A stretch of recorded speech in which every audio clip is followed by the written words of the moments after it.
Hello, welcome to Casual Veteran Gamer, and in this Baldur's Gate 3 video today, we are looking at how to get Mourning Frost and just how good it is as requested by one of my viewers. So to get the staff, you need to collect 3 pieces. One of the pieces is rewarded to you inadvertently by Sovereign here, Sovereign Sport. You have to go and kill the Dwergar, which I've already gone and done.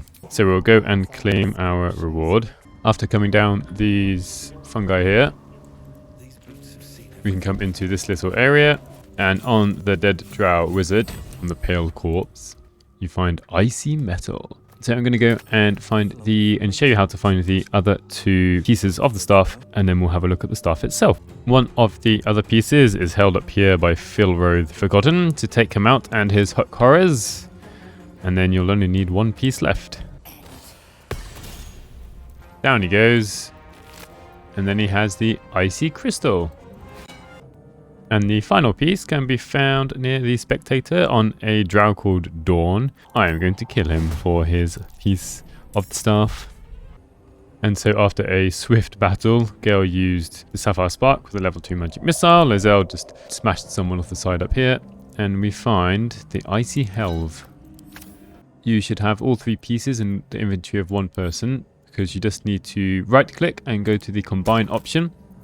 And we have an inventory here. I guess you could have it in more than 1 person's inventory, but I just find it easier if you do have it in 1 person's inventory. And here we are. Mourning Frost. Let's give it to Gale. Seems like he would benefit from it potentially. Legendary! 2-handed melee weapon. Legendary, guys. The air around this staff crackles with a cold, frosty wind. Power that has been divided for too long and is waiting to be released. So we have the Heart of Ice. When you cast a spell or cantrip on an enemy, inflict frostbite for 1 turn. Okay, well, we're going to have to find out what frostbite does. Interestingly, this is worth 1,100 gold pieces, which is a pretty hefty amount. So since it says that when you cast a spell or cantrip at an enemy, it inflicts frostbite, I'm going to try and kind of tag 3 different enemies. So let's have a look. Frostbite, frostbite, and frostbite. So let's have a look at what that does. When taking cold damage, take an additional 1 cold damage per turn of frostbite remaining. That's a bit underwhelming, perhaps. Just to see if we can inflict another round of frostbite on them. That will actually kill that goblin there. And even though I cast 2 spells on them, they still only have 1 round of frostbite.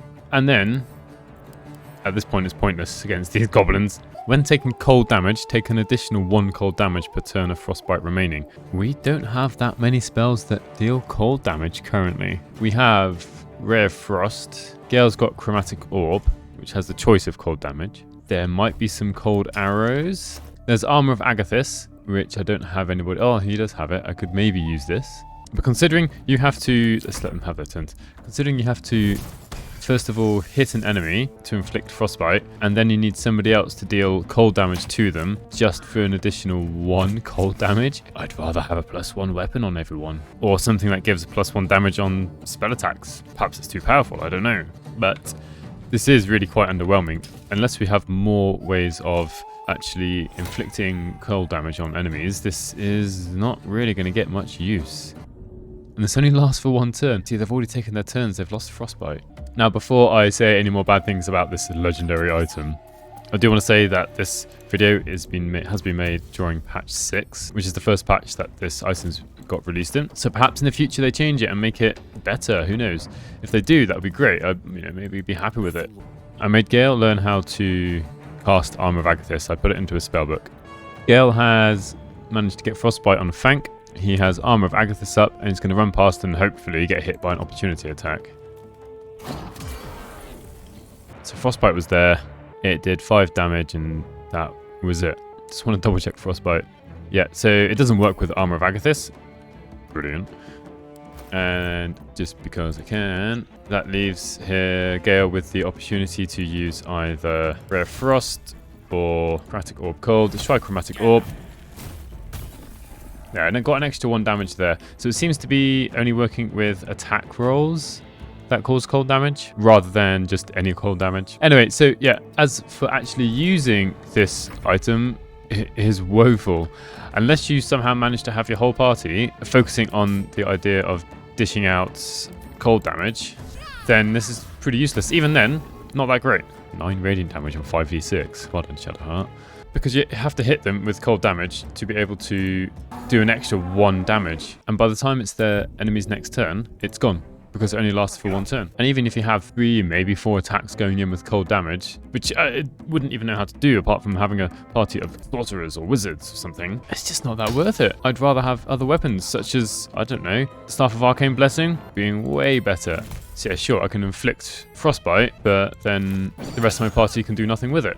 Oh, they can do that, but that's because they're prone. She got a critical hit with it. Yeah, I really don't advise this. I mean, you can make it to sell it. It's cool. The idea behind it is almost good. Like trying to give a buff to a specific damage type, but when that damage type isn't very common and debuff only lasts for 1 turn, it's just not worth the effort. You might go and get those 3 pieces naturally anyway through the course of your playthrough, but do not go out of your way to get it. I had to give it a rating out of, I don't know, 10. It's going to be like a 2 because it replaces other weapons that could be used, and it's just difficult to make it work well. Oh, and kind of interestingly, Gale just tried to hit the Goblin Warrior with Rare Frost, missed the Goblin, but the Goblin still managed to get the condition Frostbite. Take that as you will.